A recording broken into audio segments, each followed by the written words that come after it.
হে আসসালামু আলাইকুম, আমি বাপ্পি। তো এটা হচ্ছে আমার first video, first blogging video. তো আজকে আমি তোমাদেরকে সৌদি আরবের একটা গ্রাম এক্সপ্লোর করে দেখাবো। তো চলো আমি যেই গ্রামে থাকি সেই গ্রামটা ঘুরে একবার দেখে আসি। সৌদি আরবের গ্রামগুলো কি বাংলাদেশের মতোই নাকি দেখতে ভিন্ন? তো সম্পূর্ণ ভিডিওটা দেখতে থাকো, অবশ্যই ভালো লাগবে। সৌদি আরবের গ্রামগুলো কি দেখতে বাংলাদেশের মতো নাকি ভিন্ন?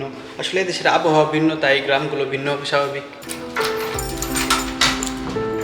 তো এটা হচ্ছে একটা পেট্রোল পাম্প, আর এখানে সব বাঙালি কাজ করে। এখন আমি যাবো আমার ফেভারিট একটা জায়গায়, যে জায়গাটাতে আমি প্রায় সময় বিকালবেলা ঘোরাঘুরি করতে যাই। সৌদি আরবের আবহাওয়া যেমন ভিন্ন, সৌদি আরবের গ্রামের গাছপালাও তেমন ভিন্ন ভিন্ন। এগুলো মনে হয় পুরান বাড়ি, আগে এগুলোতে হয়তো মানুষ থাকতো, এখন একদম পুরাতন হয়ে গেছে, ময়লার স্তূপে পরিণত হয়ে গেছে একদম। এটা হচ্ছে বাজার, সুক আল খামিস। এখন সব বন্ধ, কারণ এখন হচ্ছে সকাল 8টা, আর আমি এখন বাইরে হয়েছি কারণ এখন কোনো যাই ঝামেলা নাই, আর আমার জন্য সুবিধা হবে ভিডিও করতে। বাংলাদেশের শহরগুলোতে যেরকম ফ্যাসিলিটি পাওয়া যায় এর থেকে বেশি আমার মনে হয় সৌদি আরবের গ্রামগুলোতে পাওয়া যায়। সব কিছু আছে এখানে, কোনো কিছুর অভাব নেই। আর এখানে রুটঘাট মানে এমন না আমাদের বাংলাদেশের গ্রামের রুটঘাটের মতো না, ঠিক আছে? এখানে যে রুটঘাট না, ওইটা আমাদের ঢাকা শহরের থেকেও বেটার।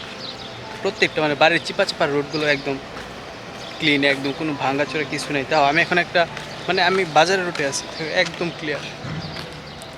তারা একটা জিনিস দেখাই, এই যে আমার পিছনে যে এটা দেখতেছো, এটা রমজান উপলক্ষে বানাইছে। মানে আমাদের বাংলাদেশে তো ইফতার বিক্রি করে রুটের মধ্যে, কিন্তু সৌদি আরবে এরকম নাই, মামনো। তো প্রত্যেকটা এরিয়ার মধ্যে রমজান মাসে এরকম একটা মানে বড় একটা গ্রাউন্ডের মধ্যে ইফতারের বিক্রি করার জন্য একটা ব্যবস্থা করে দিই। কারণ এই দেশে তো বাংলাদেশের মতন না, রুট গার্ডে যেখানে ইচ্ছে ওইখানে বসে গেল। এটা আমি প্রতিবার দেখছি, যতবার এখানে আমি রমজান পাইছি ততবার আমি দেখছি এখানে মার্কেটটা হচ্ছে, কিন্তু প্রতিবার এটার অনেক উন্নত করছে। শহরে থাকার থেকে মানে আমি মনে করি রিয়াদ জেদ্দা এইগুলোর থেকে থাকার থেকে তুমি যদি কোনো একটা সৌদি আরবের সুন্দর একটা গ্রামের মধ্যে ভালো একটা জব পাও, তাহলে তোমার মানে মেন্টালিটি অন্যরকম থাকবে, ঠিক আছে? আমার মেন্টালিটি এখন অন্যরকম আছে। মানে আমার মনে হয় কি সবসময় আমি একটা খোলামেলা পরিবেশে আছি।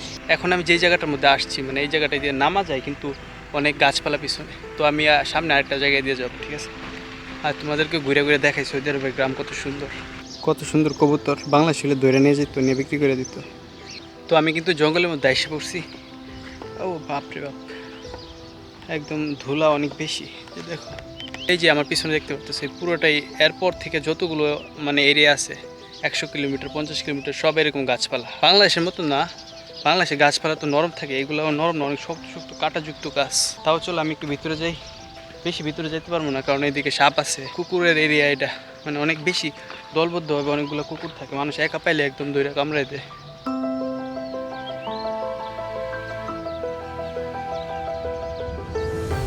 ভিতরে আজকে যাবো না, ঠিক আছে? এমনি তো অনেক ধুলাবালি আর রোদ এসে পড়ছে। সামনে আরেকটা সুন্দর জিনিস আছে, ওইটা দেখাই চলো। পার্ক আছে, ওইটার মধ্যে সবাই আড্ডা টাড্ডা দেয়, বাংলাদেশি আজনাবি সৌদি সবাই আড্ডা দেয়, ওইটা দেখো, ওইটা অনেক সুন্দর। তো তোমরা চাইলে আমাকে ফলো করে রাখতে পারো, আমি প্রতিনিয়ত ব্লগ ভিডিও আনার চেষ্টা করব। মানে আমার ব্লগের মধ্যে তো এমন কিছু নাই যে আমি এক্সপেন্সিভ কিছু দেখাবো, শো অফ করবো। প্রকৃতির সৌন্দর্য ঘুরে ঘুরে দেখানোর চেষ্টা করবো। যেহেতু আমি সৌদি আরবে একটা গ্রামে থাকি, দেখার মতো অনেক জিনিস আছে এই জায়গার মধ্যে। তো আজকের জন্য এতটুকুই। এখন যেহেতু রমজান মাস, তাই সব কিছু বন্ধ আছে। আর একটা ভিডিওতে আমি ইনশাআল্লাহ সব কিছু ঘুরে ঘুরে দেখাবো। তো দেখা হবে পরবর্তী ভিডিওতে। আল্লাহ হাফেজ।